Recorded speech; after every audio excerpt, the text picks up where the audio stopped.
कल 16.2 खत्म हो गई थी, आज अपन 16.3 शुरू करेंगे। ध्यान रहे, ये सबसे इम्पोर्टेंट है पेपर के लिए। 16.3 और 16.4 सबसे ज़्यादा आती है पेपर में।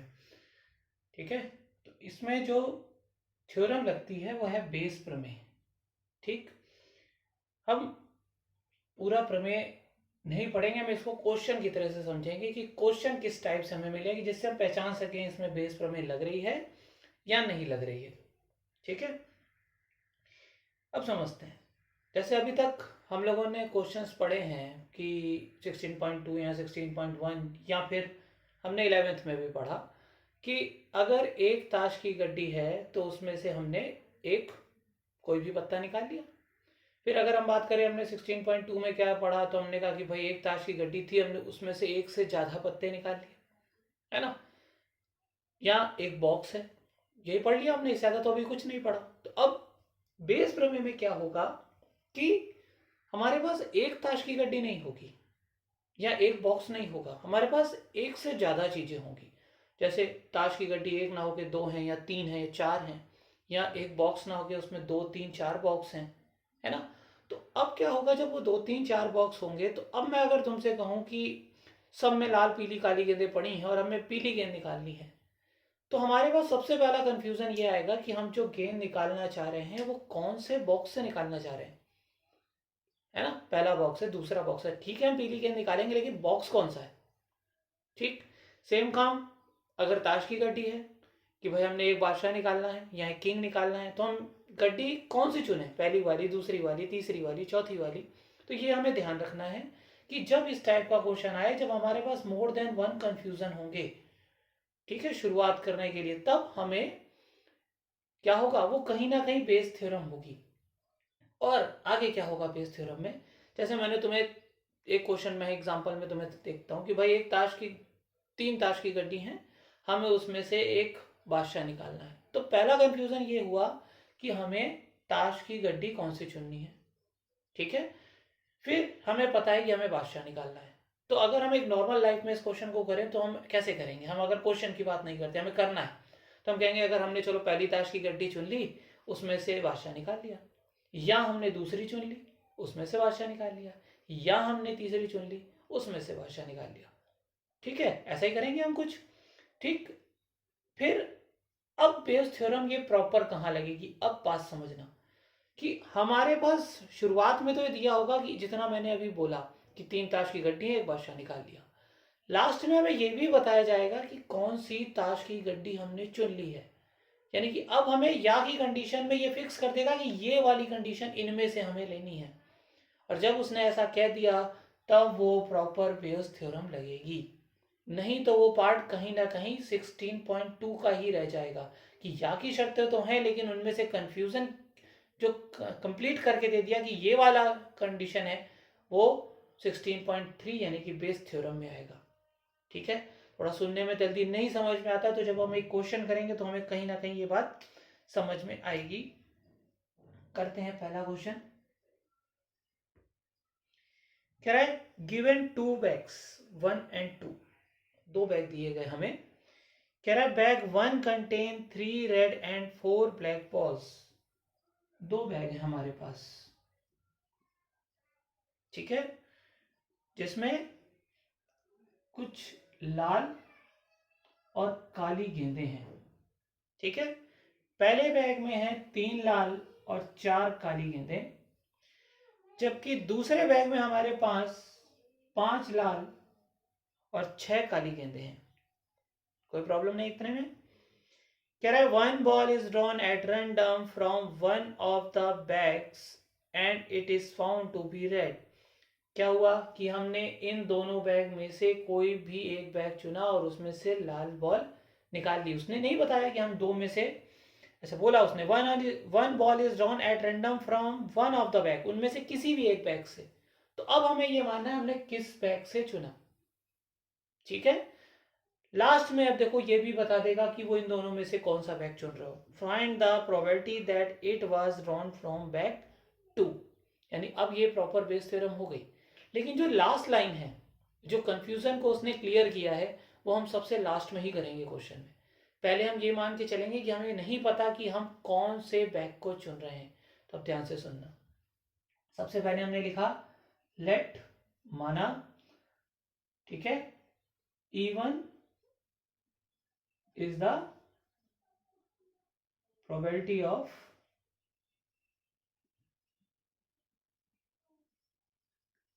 first bag,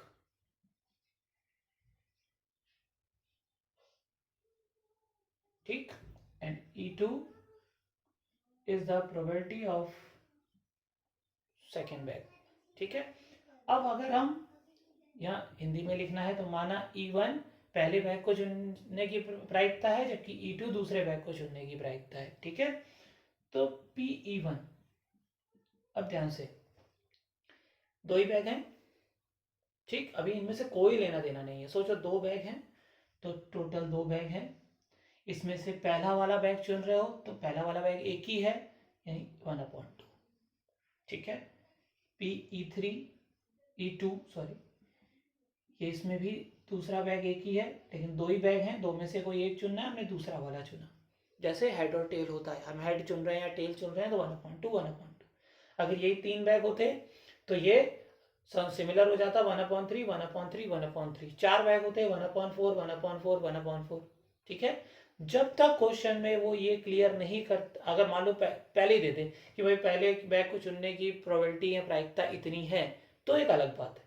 अगर वो नहीं दे रहा है तो इसका मतलब हमें क्या करना है, हमें इक्वल डिवाइड करना है उन सबको, ठीक है। अब ये तो हो गया E1 और E2। अब हमें एक कंडीशन लिखनी है ए। अब ए क्या है, अब हम नेक्स्ट लाइन पे आते हैं। पहले अब क्वेश्चन सोचो, क्या था क्वेश्चन, कि हमने दो में से एक बैग चुना, हमने चुन लिया दो में से एक बैग, अगर ये या ये। उसके बाद हमने क्या किया, उसके बाद हमने उसमें से लाल बॉल निकाली, है ना। तो अब हम क्या लिखेंगे, ए क्या है, let A is the probability of chosen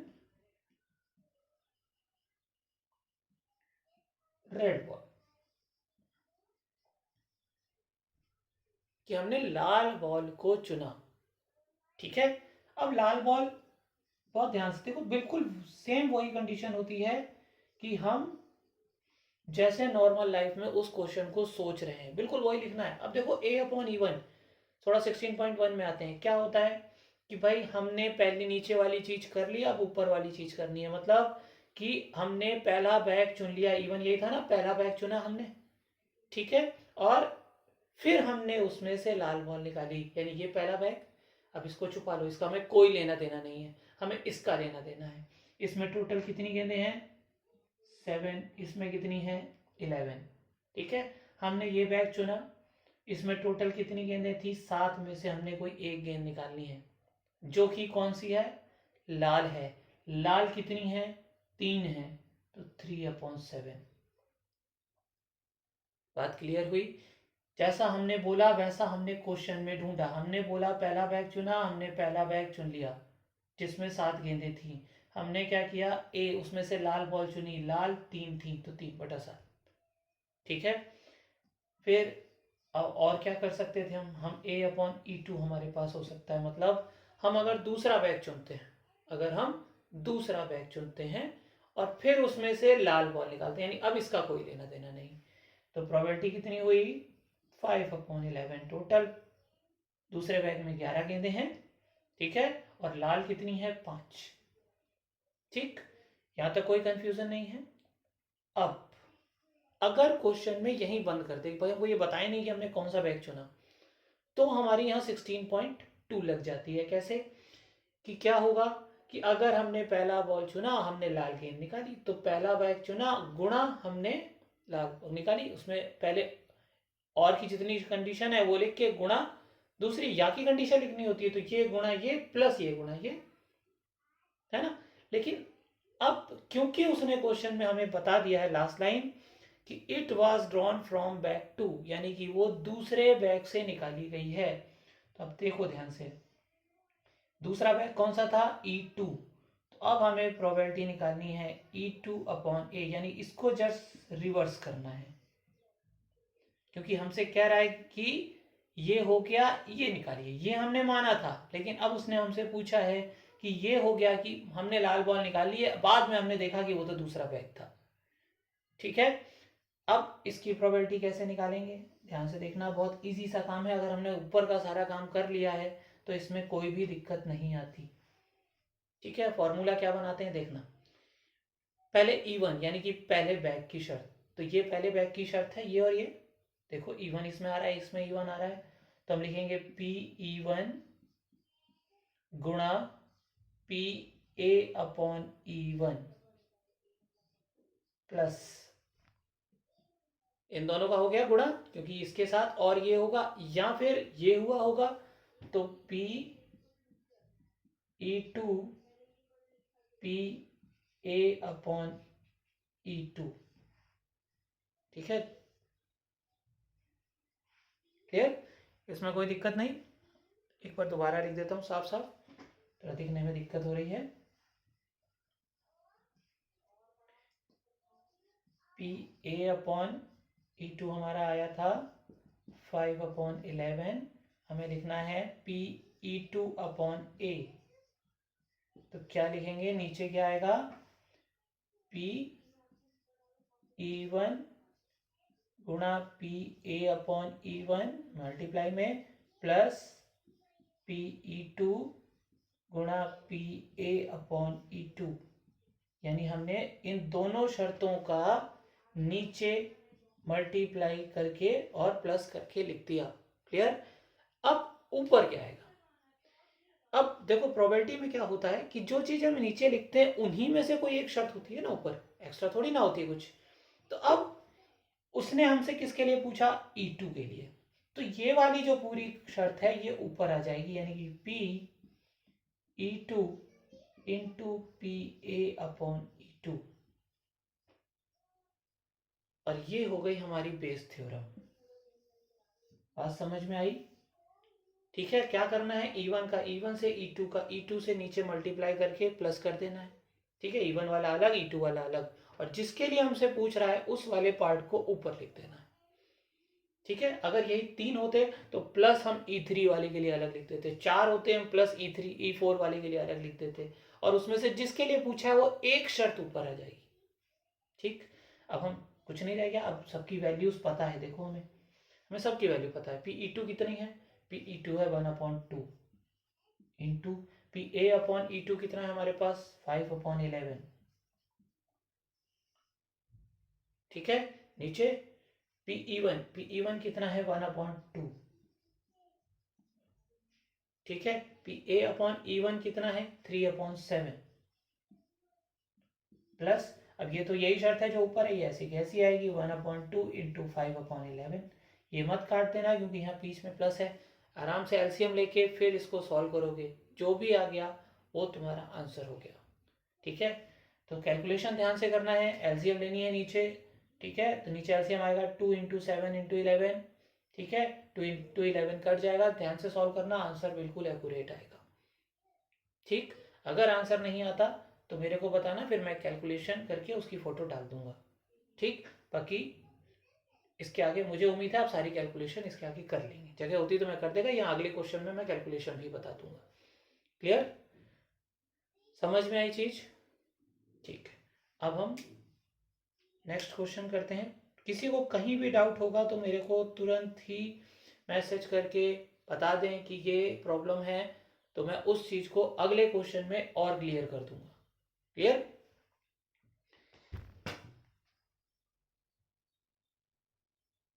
अब हम करते हैं क्वेश्चन नंबर 2।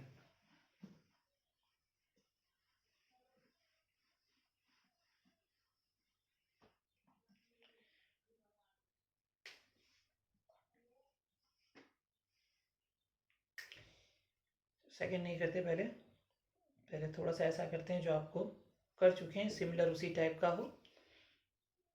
4th क्वेश्चन करते हैं। कह रहा है bag contain 4 red and 4 black balls. ठीक है, एक बैग है जिसमें 4 लाल और 4 काले गेंदे हैं, जबकि एक दूसरा बैग है जिसमें 2 लाल और 6 काली गेंदें हैं, यानी कि पहला बैग, दूसरा बैग, लाल और काली गेंदें हैं। ठीक है, कितनी कितनी है? 4 रेड 4 ब्लैक, दूसरी 2 ब्लैक 6, 2 रेड 6 ब्लैक, है ना। तो कितनी कितनी हो गई? इसमें 8 हो गई, इसमें भी 8 गेंदें हो गई। आगे, one of the two bag is selected at random, किसी एक को सेलेक्ट कर लिया, and a ball is drawn from the bag which is found to be red. फिर हमने उस बैग को सेलेक्ट करने के बाद हमने उसमें से एक लाल गेंद निकाल ली। तो अभी तक हमारे पास क्वेश्चन क्या है कि हमें दोनों बैग में से एक बॉल निकालनी है जो कि लाल है। Find the probability that the even is find the ball is drawn from the first bag. ठीक है, पहले बैग से निकालना है। तो वही काम लेट हमने, अब ये थ्योरी जो मैंने पहले लिखाई थी वैसे लिख लेना। क्या कि लेट हमने मान लिया कि जो हमने पहला बैग चुना है उसकी प्रायिकता E1 है, जो हमने दूसरा बैग चुना है उसकी प्रायिकता E2 है। ठीक है, let the chosen bag is first, ठीक है, is E1 and the second bag is E2। ठीक, तो प्रोबेबिलिटी ऑफ E1 क्या हो जाएगी? 1/2, क्योंकि अलग से हमें नहीं दी गई कि इनकी प्रोबेबिलिटी क्या है। फिर ए क्या है? कौन सी बॉल कह रहा है? रेड। फिर से यहाँ लिख लेना कि चुनी गई गेंद की प्रायिकता लाल है। ठीक है, हमने माना दूसरी चुनी गेंद लाल है जिसको हमने ए नाम दिया। ठीक है, फिर A/E1, ध्यान में अपनी अपनी भाषा में लिखोगे, जरूरी नहीं है कि रटी रटाई भाषा। आपको जो थ्योरी में समझ में आता है हम वो लैंग्वेज में उसको लिख सकते हैं। ठीक है, लेकिन लैंग्वेज सही होनी चाहिए कि हमें समझ में आए कि हम उसको क्या करना चाह रहे हैं। ठीक है, अब A/E1 क्या हुआ कि ध्यान से फिर से देखो, E1 क्या है? पहला थैला चुनना। ठीक है, ए क्या है? लाल बॉल को चुनना। तो A/E1 यानी कि पहले थैले में से आपने लाल गेंद चुन ली, तो टोटल लाल है 4 और टोटल गेंदें हैं 8, तो यानी कि 4/8। फिर हमने निकाल लिया PA/E2। A/E2 क्या है कि दूसरा थैला चुना, यानी ये वाला, इसमें से लाल गेंद निकाल ली, कितनी थी? 2, तो 2/8। क्लियर? अब किसके लिए पूछ रहा है लास्ट में कि पहले बैग के लिए बताइए, फर्स्ट बैग के लिए, यानी हमें यहाँ उल्टा करके लिखना है। क्या लिखना है? PE1/A की हमने लाल गेंद निकाली, प्रायिकता उसकी बता रहे हैं, यानी प्रोबेबिलिटी उसकी बता रहे हैं कि वो फर्स्ट बैग यानी कि पहला थैला था। ठीक है, तो फॉर्मूला क्या बनेगा? अभी बनाया था हमने, फिर से एक बार लिखते हैं। E1 की E1 से मल्टीप्लाई, यानी कि PE1 into PA/E1 plus PE2 into PA/E2। इसमें भी 2 ही थैले हैं तो यहीं खत्म हो जाएगा। ऊपर क्या आएगा? E1 के लिए पूछ रहा है तो ये वाली शर्त, E1 into PA/E1। Clear? Values हमें पता है, लगते चलते हैं। E1 कितनी है? 1/2। A/E1 हमारे पास है 4/8। E2 है, हम ये फिर से इसको ऐसे का एज इट इज लिख दो क्योंकि यही चीज यहाँ लिखनी है, प्लस E2 1/2, A/E2 2/8। एलसीएम देखो ऊपर आ गया 4 इंटू 1 4। ठीक है, एलसीएम 2 इंटू 8 ही रहने देते हैं। ये कितना आ गया? 4 प्लस 2, क्योंकि एलसीएम दोनों में 2 इंटू 8 ही है, तो 2 इंटू सॉरी, ठीक है, 2 इंटू 8 से 2 इंटू 8 कैंसिल हो गया, कितना बचा? 4/4 प्लस 2 6। ठीक है, ध्यान रखना कई बार नीचे एलसीएम सेम नहीं आता तो पूरा नहीं कटता है, तो जो बच जाएगा वो ऊपर चला जाएगा। ठीक, तो कितना आ गया? 2/3, ये आंसर हो गया। अब आई बात समझ में, थोड़ा कैलकुलेशन जो पिछले क्वेश्चन में नहीं हुआ था वो ये हो गया, उसमें थोड़ा सा कैलकुलेशन में नीचे शायद एक चीज बचेगी तो वो ऊपर चली जाएगी, बस इतना ध्यान रखना है। ठीक है, अब आपको कुछ क्वेश्चंस घर के लिए भी दे देता हूँ तो आप वो भी थोड़ा सा प्रैक्टिस करिएगा, बताऊंगा तो मैं सारे ही, लेकिन आप करके रखेंगे तो आपको आइडिया होगा कि आपको आया या नहीं आया। ठीक है, तो एक 5th क्वेश्चन करिएगा, एक 5th करना है, एक 7th करना है, के बाद आपको एक 10th करना है,